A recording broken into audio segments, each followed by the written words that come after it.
नमस्कार प्रणाम। हम शालिनी तिवारी रउरा लोग के बीच एगो खूब सुंदर गाना लेके आइल बनी गुरु हथी के। ओकरा के देखी जा, सुनी जा और अच्छा लगे तो सब्सक्राइब जरूर कर, लाइक सब्सक्राइब जरूर करब जा। कमेंट करके बताई जा कि कैसन लागल आ शेयर भी कर दे जा। अरे ओरी तारा ओरी रे तारा बैठे बर रे नेतिया।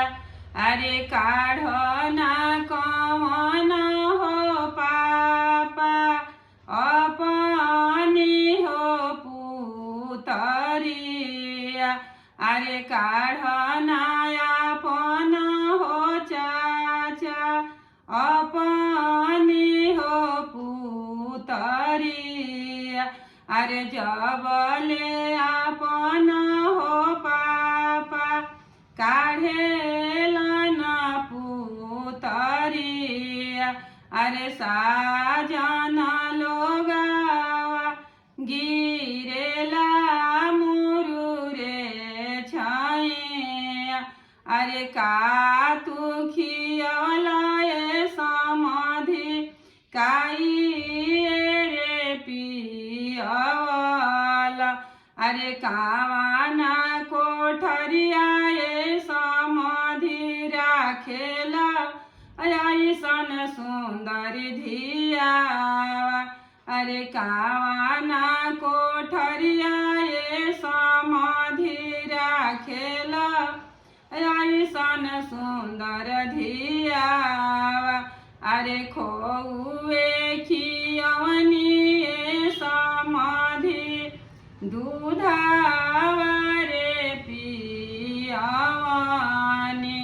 अरे खोए खियवनी समाधि दूधावा रे पियवनी।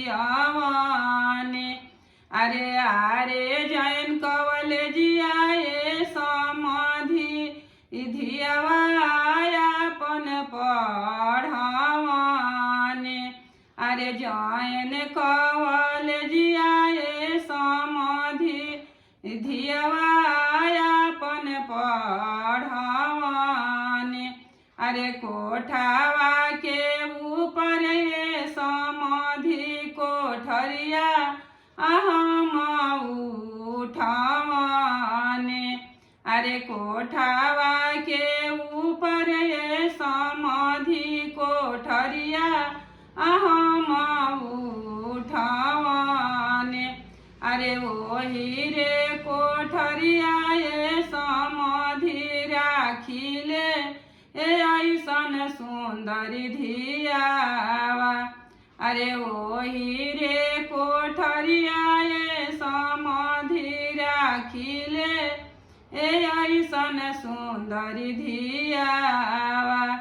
अरे वही रे कोठरिया समाधि राखिले ऐसन सुंदर धियावा।